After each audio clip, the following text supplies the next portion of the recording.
Holy cow, we are live. Welcome to Easy to Read Deep Thoughts with my special guest, Robbie and Catherine Sheets. I was trying to think what's the appropriate way to spell Katie because I only refer to you as Katie, and I couldn't figure it out. So I defaulted to Catherine so I could avoid that landmine. Yep. Uh, our topic today is doing scary things, and holy cow, that's going to be an awesome one. Yeah, which I'll speak to here in just a moment. I'm going to start off with introduction of myself. I'm going to ask Robbie and Katie to introduce themselves. We'll describe the structure of the show, and then we're just going to dive right into it. So, holy cow, my name is Jonathan Geyer, and my first noteworthy note is I helped implement a health information exchange for the state of Minnesota, and I did it through St. Cloud VA. That became the most successful HIE in America 3 years running. We won some national awards. Yeah, that turned out to be a real big deal. So next noteworthy note is I coach a boxing class here in St. Cloud, and when our class filled up, we can only fit like 50 people into the gym. When the class filled up, we started putting the practices on YouTube. I figured similar to church service, when my wife and I can't make it to church, we watch it at home, right? And that turned out to be a real big deal. We are coming up on 5,490,000 views. Yeah, it's a big deal. Oh my gosh. Okay, so Robbie, Katie, you're up. Please introduce yourself. Well, hello, Jonathan Geyer. My name is Robbie Sheets, and I am the person you're interviewing today. We're interviewing about our gym. I've known you, of course, John, for a long time, and I appreciate you welcoming on this show. I look forward to talking the topics that you want to talk about, and if nothing else, we can always default on humor. I'm Katie Sheets, and it is IE. It's silent. Most put a Y, so thanks, Jonathan. As far as spelling goes, I looked. I tried to find another example. Yeah. I guess there's a few ways to spell it, but I go with the IE. Maybe it's the most traditional. I'm not sure. Yeah, we live in central Minnesota. We run a little boxing club out in Hutchinson. It's been going for, I think this is year 7 for us, maybe on paper. Holy cow. 6 active, and it's been really great. It's been really rewarding. Free time, I like to craft and make things, soaps and other pioneer type of necessities. But yeah, I really enjoy that. So my wife is into all of your craft stuff. It comes up in conversation quite frequently. And Robbie, holy cow, that was too professional. Take it down 3 or 4 notches. Sorry. Yeah, I'm trying to find a baseline. It's the jacket. It's still early. Oh my gosh. I'm going to describe the structure of the show here in a second. And I didn't really mention background. Robbie and I have punched, and Katie, we've punched each other in the face a lot. Right, inspiring back in the day, and that's interesting. It's counterintuitive. I'm assuming most of our audience wouldn't realize it's kind of a bonding thing. Because once you get it's not angry, it's not emotional in any way. It's fun, right? It's fun to watch the guys be like, "Oh, good one, you got me," but it's not like the egos don't rise. It's almost more of a, hey, how can I get you next time?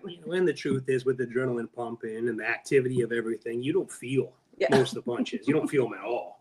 So it's just fun. It's like playing chess with your hands. It's getting punches. It's like embarrassing, or it's it's funny. It's like, oh, my face. Oh, man. Okay, structure of the show. I'm going to read a paragraph at a time, and then my ask to Robbie and Katie before we started this was to interrupt me. Like, if you got something to say, the goal of this is a deep conversation, and specifically, I want to talk about doing scary things. I'm a coach myself, so this is there's some loaded questions here. There's an opportunity for us together to go real deep on this one, because you and I, or we have insight that I'm confident my 29,000 connections, the majority of them haven't thought of, because you don't know what you don't know. And this is a unique opportunity. Boxing on the surface Well, where I'm at this point is boxing on the surface is dumb, or that's kind of how I view. It's the deep level stuff. Like, holy cow, I have yet to see anything that can touch it or that can replace it. It's yeah, it's interweaved into my my life, my ideology, how I see the world. Yes. Okay. Awesome. Paragraph at a time. Let me dive right in. I've known Robbie for nearly 20 years. Katie, I don't remember when I remember seeing you at the gym, but I don't remember what the timeline was. Christmas party 2017. What? No, it was a little before that. It is. Yeah. Yeah. Okay. I've known Robbie for nearly 20 years, and I'm not positive on the actual timeline, which I just spoke to. I knew it was around the time I first started boxing. Back then, I was about 170 pounds. Why? Because I was still working construction, sweating in the heat. Yep. And Robbie was about 220 pounds, maybe more. He'll correct. And I knew it when he landed a good punch. Like, yeah. As I was writing this, I was trying to reflect to get accurate details. What did you weigh back then? I remember being a lot. Maybe it was more, but maybe it was just because I was so small, like a frame of reference. I mean, you were pretty tiny, John. It looked like I had a you six-pack eaten back good then. meal in 2 weeks. So I remember. You might have exaggerated my size, but you're probably right. I was probably around 220. I think when I was like 8th grade or 9th grade, I was 189. And at some point I was 203. And then I remember 230 and then 250. And then I went as high as 285 and I'm back down to 260, 265. So, I mean, I fluctuate, but I'm a bigger guy, 6'2", and I'm not fat or muscular. So, I mean, you look Oh, like that's open to interpretation. the heavyweight boxers of all time, like Muhammad Ali's and George Foreman's and all these other guys. They're not that big. They're my sized. They're not much bigger than me. The TV throws it off. Yeah. Yeah, people think it's a handicap. You get a 7'5" guy in the ring. He weighs 350 pounds, but that never happens. As far as when it comes to winning titles, it's littler guys like me. You got to have speed and you got to have power. So, I mean, back when you were 177, you were very fast. I don't know if you remember that, but you were very fast and I was very powerful. Well, now you're very big too, and I'm very big, but you slowed a lot down. You slowed down in your old age. No, whatever. And that's okay. It's like efficiency. I don't have to move fast anymore. Yeah, it's smart. Rocky had to get big. He didn't have to get fast. He had to get big when he was old. So that's you, buddy. You're just playing a chapter out of Rocky's playbook. In the butcher shop. Punching Rocky 1. I was thinking like Rocky 5, even the Rocky Balboa movie, which would be Rocky 6, I think. But yeah, you could always hit some butcher meat.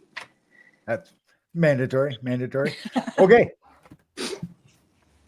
I just knocked one of my ring lights over. Whatever. We're going to keep going. Fast forward to now. I'm deliberately not making this about boxing, and I personally don't consider the boxing part itself that important anymore. This part now and my following point is where we dive into deep thought territory. Life is scary, and before I go on to the next paragraph, I would like to speak to I don't know how it is for you, but for me, like the punching part, I'm past that. Like I describe it in my classes like enlightenment. You're always chasing enlightenment, but you never really get there. At this point in my enlightenment, I don't really care about the boxing part or the punching part. Like when I hear the kids, the 20-year-olds talking about beating people up or like boxing, keep it all boxing level. Yeah, it doesn't do it for me anymore. I'm in a different spot. No, I'm with you, buddy. Absolutely. I think that there's different kinds of generations of boxing. And I think this newer generation kind of realizes that boxing's not all, putting that tough front up and trying to be the baddest guy in the room. The older generation, maybe, I did get a lot of that, but then I was younger too.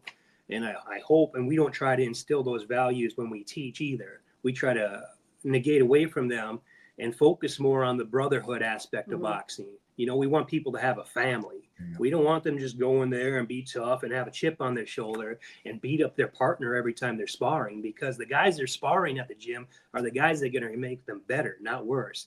And if you're beating up your partner all the time, they're not going to come back, or you're going to injure them, or nobody's going to want to work with you again.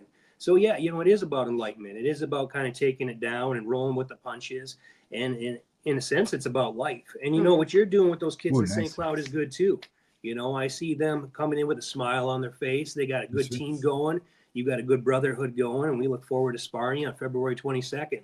Not sparring, but Oh, that was nice. Well That's played. February fine. Yeah, nice 22nd. plug. Nice plug. Yeah. Yeah, that was good. It just rolled. It went Might have been natural. over there. It's Mr. Jim's, Foley, Minnesota. Maybe at like 7. Awesome. No, I think it's great too because we apply when you're getting punched and how you're going to roll with that in your lifetime. I mean, if you're going to be challenged with all these different adversaries or different events in your life, how will you handle them? Are you going to lose your cool? Are you going to get mad? Are you going to run? Or are you going to step up and face it and find a way to work through it? And a lot of kids come looking for, belonging. And so, yeah, we do try to teach them, like a discipline, like, no, this is how you throw a jab, so we do have that scholarly side of it. And I think it's more for training the brain, it's again, Nice.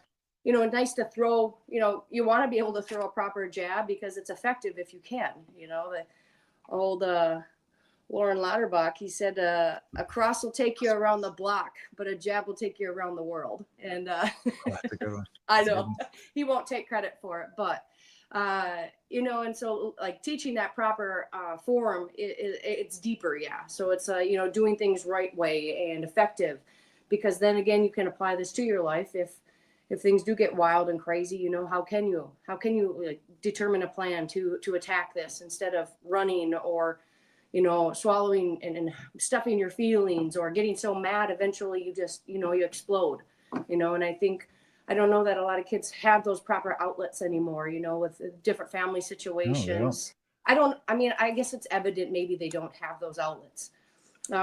Sports are becoming a little bit political in the sense, and even when I was growing up, I played sports all my life for 20 some years, 20 years ago, but, since fourth grade, I was involved in sports, and it became who is your last name or what is your last name and how, and I was in a small school, and so, I think kids suffer from that even in more. And the fees are more, and, boxing. Congressman Emmer posted on that an hour ago.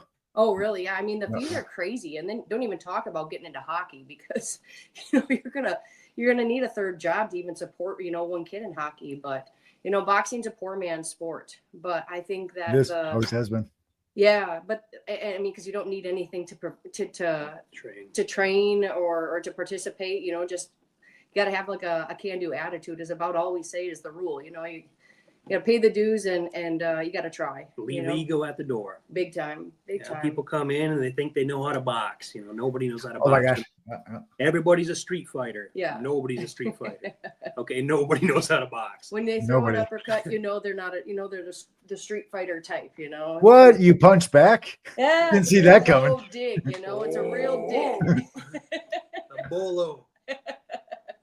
You get a lot of big hitters come in right away. And that's why, it's careful who you match them with, too. You want to match them with somebody with more experience and that doesn't have a big ego, because they're going to come out at them hard a lot of the time.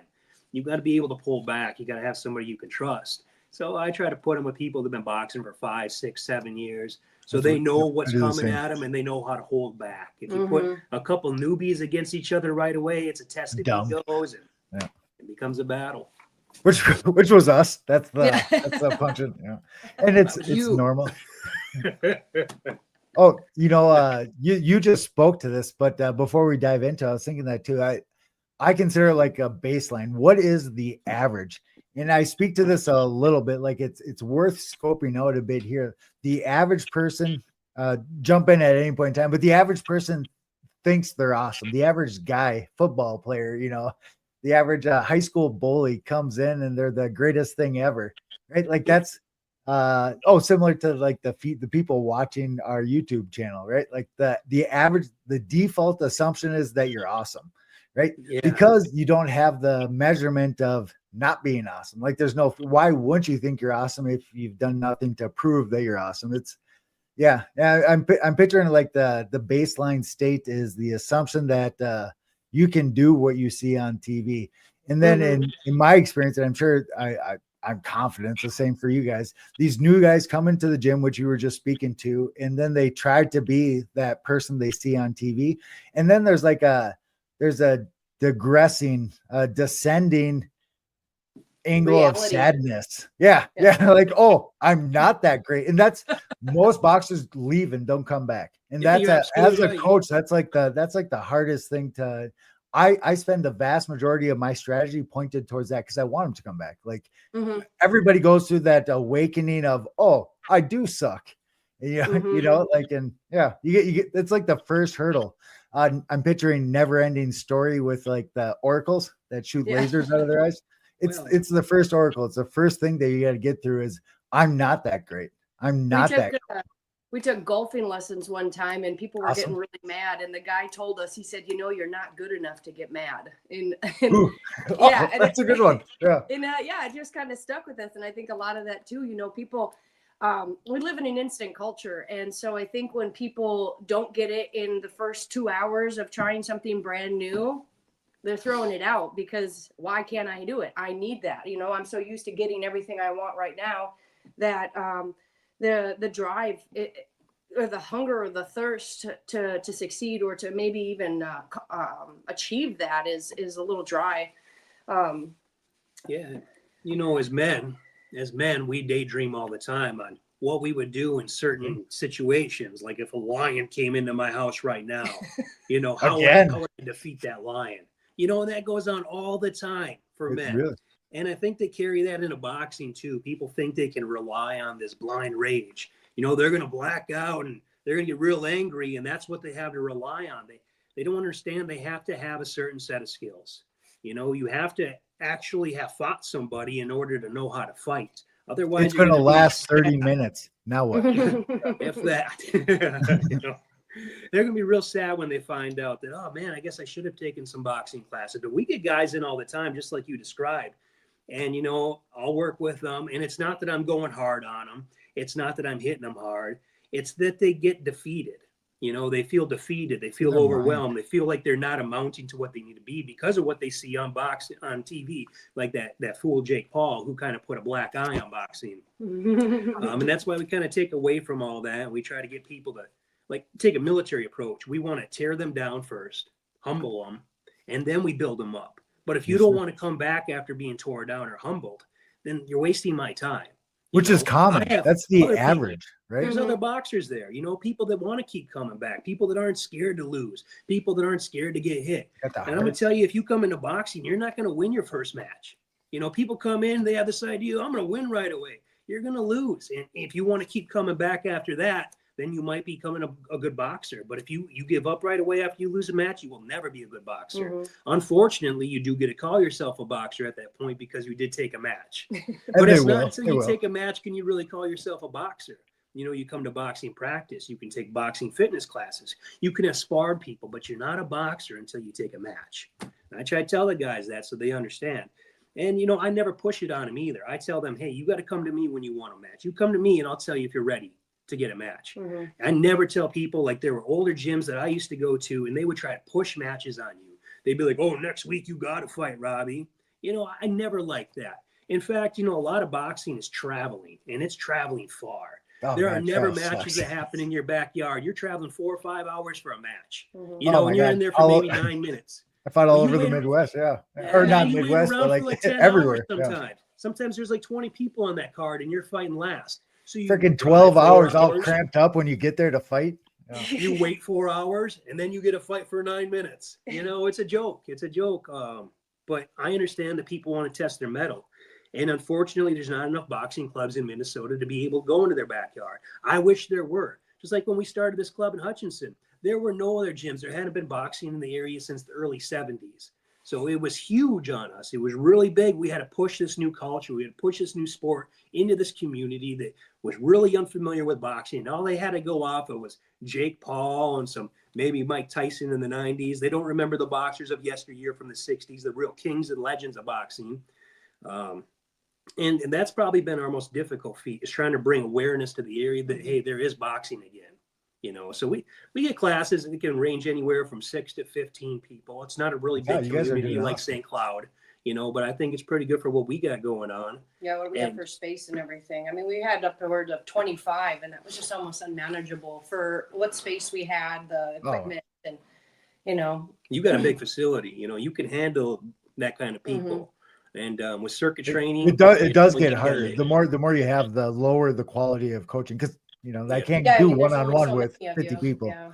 But also, if there's not enough people, the energy's not there. So it's Yeah. counterproductive. You want enough people for the energy, but you want enough, people to be able to train too.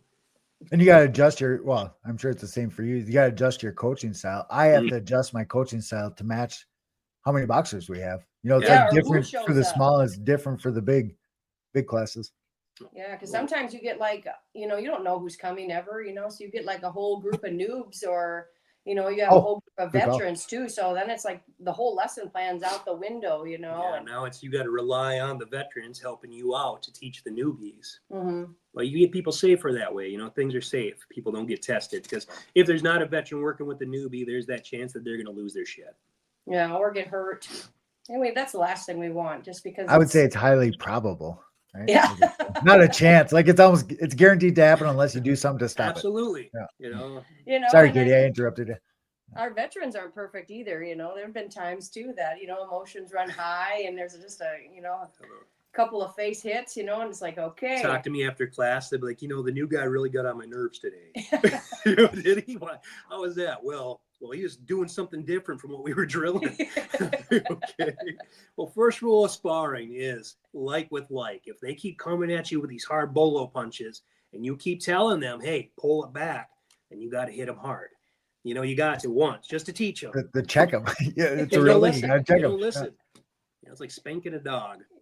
Works that way with employees too. Like boxing and business, there is a lot of similarities, or Mhm. Oh yeah, for sure. You're a Six Sigma black belt. I mean, Oh my gosh. Oh, it was real. I just inhaled something. We are in our last 8 minutes here, so I am cherry picking the things I want to talk about because we won't be able to read the whole article. Unique opportunity. Oh my gosh. Let's talk about building.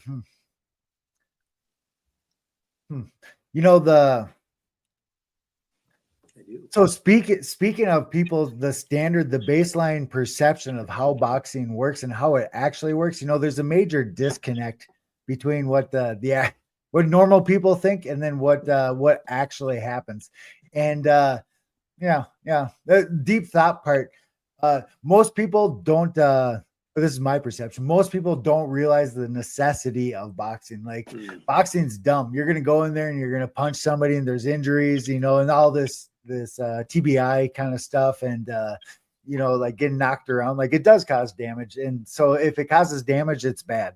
Right. Or like, why would you do something that is not the smartest thing you can do? Or I'm not sure how to say that, but justifying why boxing is like a fundamental part of humanity. Like why has this been around for thousands of years? Like, I'm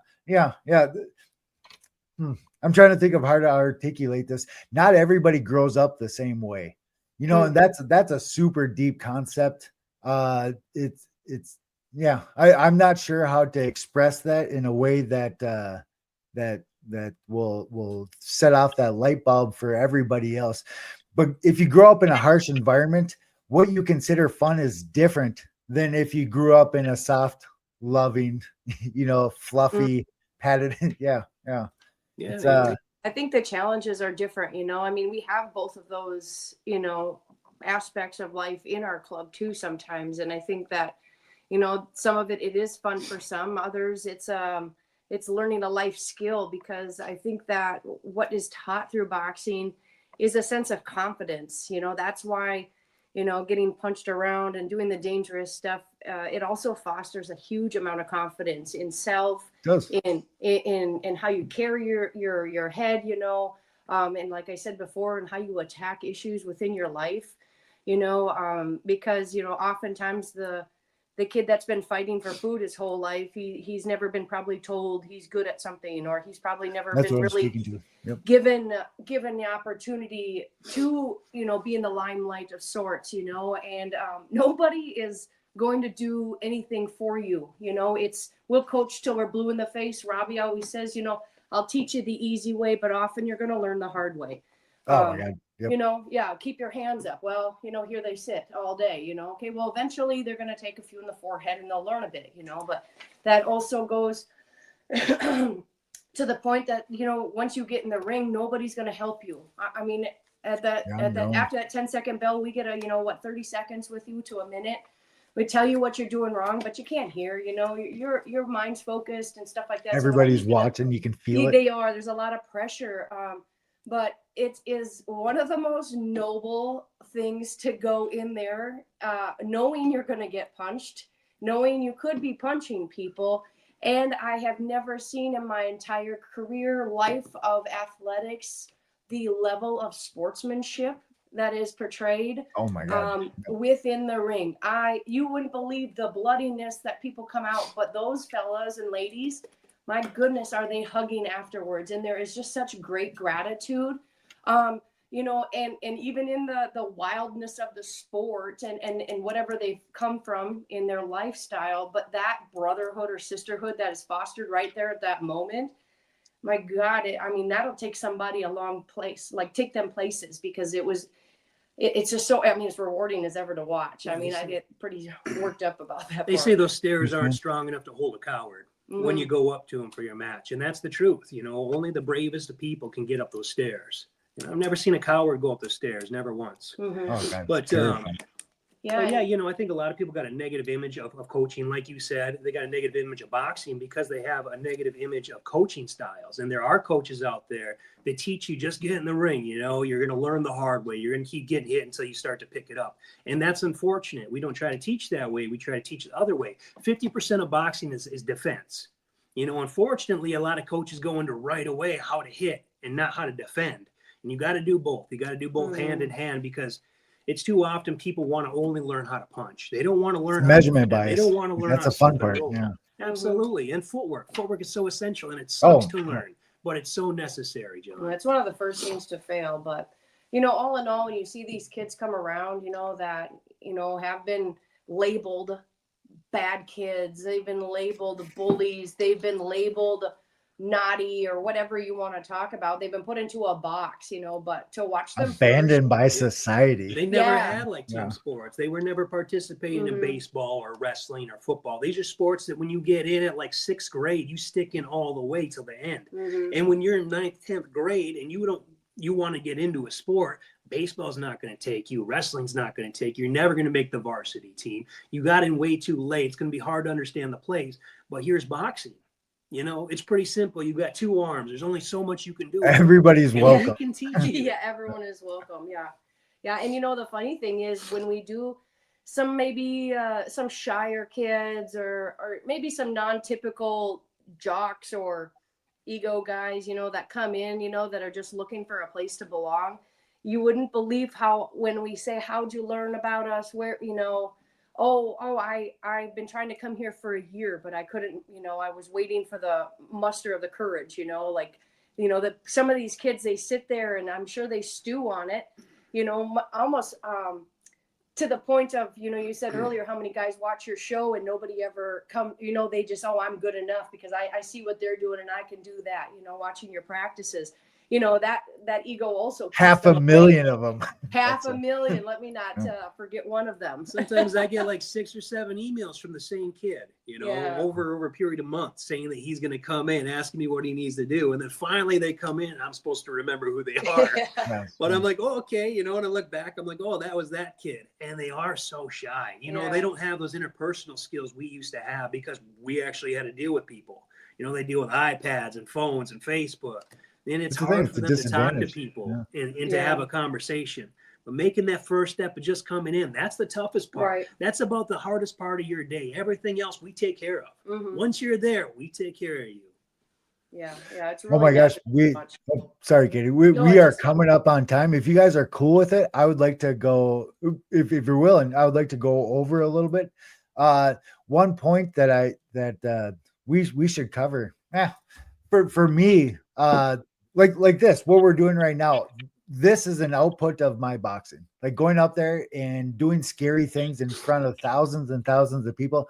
When I fought in the Ringside World Championships, there were 6,000 people there, right? And that is terrifying. But that's how I can public speak now, because this feels like boxing. I get nervous before these kinds of things, and then I go through my normal my boxing rituals, as I present.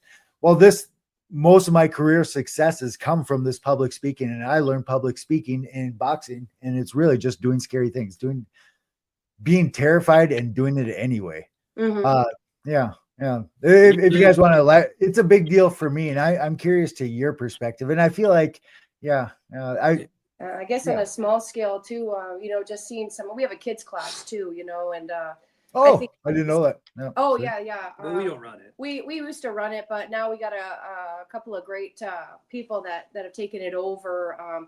She's more of a teacher awesome. mindset, so she really has got her organizations wild, and then her partner is he's a real student of the game too, so he's got a lot of technical A lot of personal experience, but Rascal.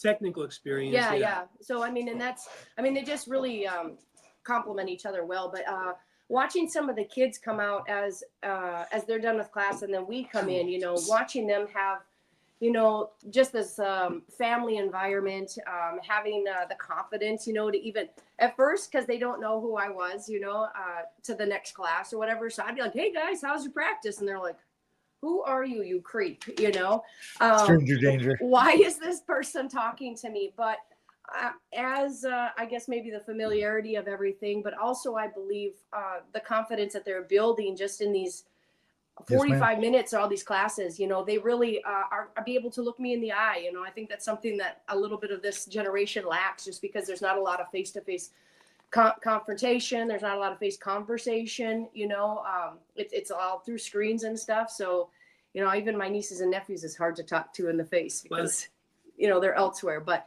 to see these kids, and I know it's on a grander scale, even with the adults, they have a bit more conscience and, a few more issues, probably, maybe not, but you're really good at talking to people, John. Like you said, boxing helped you, have this big public presence, and you're clearly getting a lot of followers, and you got a lot of different leads and networking because of your ability to speak to people. And I know that didn't just come overnight, because I knew you back when you first got started in boxing, and how you were real shy, and you did talk a lot, but it seemed to go nowhere sometimes.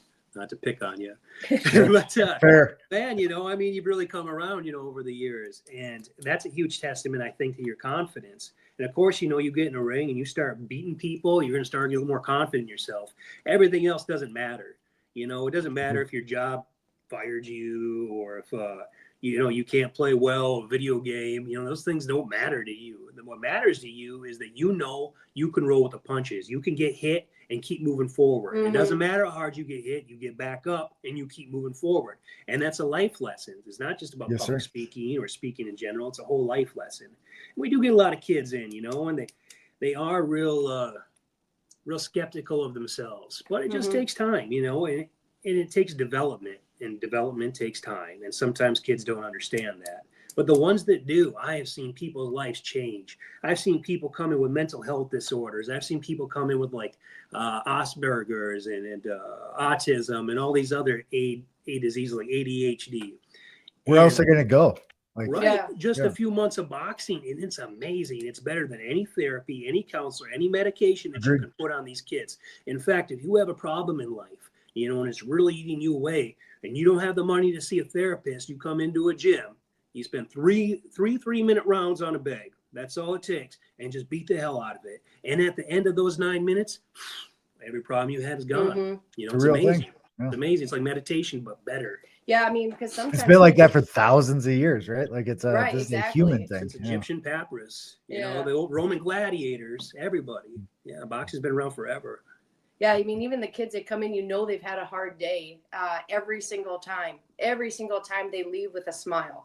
They're so happy about what they've accomplished. A lot of times, the kids are sitting in these chairs for 8 hours a day to, sit and listen to, whatever regurgitated from the teachers at certain places, so it's just like, very drone like, and to watch them be able to, perform proper combos with good defense, it's greater than the action of what they're doing, it's the ability to achieve, and they don't, I often tell them, I had a hard day. I said, well, you're not, it's going to be hard to practice if you keep focusing on that, focus on this. Let's deter that. And because you're often going to get hurt or injured if you keep focusing on that bad day, because you're not focused in the moment. You really have to give your 100% focus to reactions. We're not getting punched, being able to perform combos and things like that. So, it really gives people, a sense of belonging, a sense of confidence. And we do work with a smaller group, more of a family style group. And I think that what we do is good work, and it's important work. And it's not about the money, because there is no damn money. There's really nothing. Anywhere. And Yeah. so, Mayweather, and that's it. Yeah. the little bit that we make, we do these fun team activities. We go bowling, we have Christmas parties, we have Halloween parties. That's what I was picturing when I wrote this article. Man, we do all movies, kinds of we go to different movies. We go out for yogurt after practice. We do all kinds of stuff. We got to show those kids that there's a different kind of lifestyle out there, Yes, sir. besides drugs, drinking, hanging out in the streets. They might not playing have video anybody games. else. You Right, might there's be somebody it. don't- Like, that's a real thing. Yeah. Sober fun. Yeah, Yeah. and not just sober fun, but you're not without electronics. I guess that could be an addiction too. Yeah, it's still called sober fun. But what we do is on a small scale, and the way we work, it works for us. But what you're doing here is impressive, and I'm super proud of you, because you do it on a grand scale. You work with a larger audience. You work with more kids than we do. You work with this whole platform, and it's impressive. And like I said, not too many people can do stuff like that. So you keep doing what you're doing, because it's equally as impressive. And if I had a podcast, I'd be interviewing you as well. I like it. Oh my gosh. We are at, we're 7 minutes over time. Let's end it with this. I'm going to ask you guys to give us a closing thought, like one sentence. What do you want our audience to take away from this conversation? Leave a John Handy quote. No. No, it doesn't have to be cool. Just like what's the essence here? Boil it down, distill it down to the prime value add. Boxing's for everybody, and everybody has something to learn, and nobody is too out of shape or too old. We got a mid-40s fella all the way down to preteen. We got professionals, we got tradesmen, we got school kids, we got college kids. It's for everybody. Yeah, and nobody seems to care, if yeah. they're better than the other person No, or not. because everyone's there for different reasons. For me, it would be, and I took a trip overseas here last year to Israel, and what I learned over there, Awesome. and what some of the people would say, they say, if you knew olive, teach olive, and that's a saying. You know olive, teach olive. Well, I know boxing, I teach boxing, but I want to do more with it than just teach boxing. I want to teach lifestyle. I want to teach them how to be good people in a productive society. There's an entirely That's different the important concept part. Yeah. just throwing kids in a ring, expecting them to hash it out and get good, and teaching them the values of life, how to defend themselves, how to roll with the punches, how to get back up and keep moving forward. Entirely different. But that's what I say. If you know olive, teach olive. It doesn't matter what you know. If you can teach it and you can teach the next generation for good, do it. Oh my God. That was a good one. That is a closing thought. We are done here. Awesome. What is your gym called? Golden Tiger Boxing. I like it. Hutchinson This Golden way. Tiger Boxing. There we go. The Golden I Tiger noticed Boxing right Club, before Hutchinson, this. Minnesota. Oh, go ahead. What'd you say? We're on Facebook. So Golden Tiger Boxing. Just go ahead and put it in. We're on Instagram. I never post on there, unfortunately, so go to Facebook. We have a website Awesome. too. It's a Wix site, but again, I'm not really on there too much. Go on Facebook. What I just heard, you have the best website on planet Earth. Sounds like it. It's pretty good, but I'm not on there all the time. I'm on Facebook. I like You'll it. see pictures on Facebook. You'll see videos on Facebook. Everything's on Facebook. Not LinkedIn. Awesome. We're closing it. This All was a right. great episode. Holy call. Thank you for coming on. Thanks for having us, Thanks, Jonathan John. Geyer. It's always good to see you, man. Yes, sir. Yes, sir. You take care of yourself, buddy.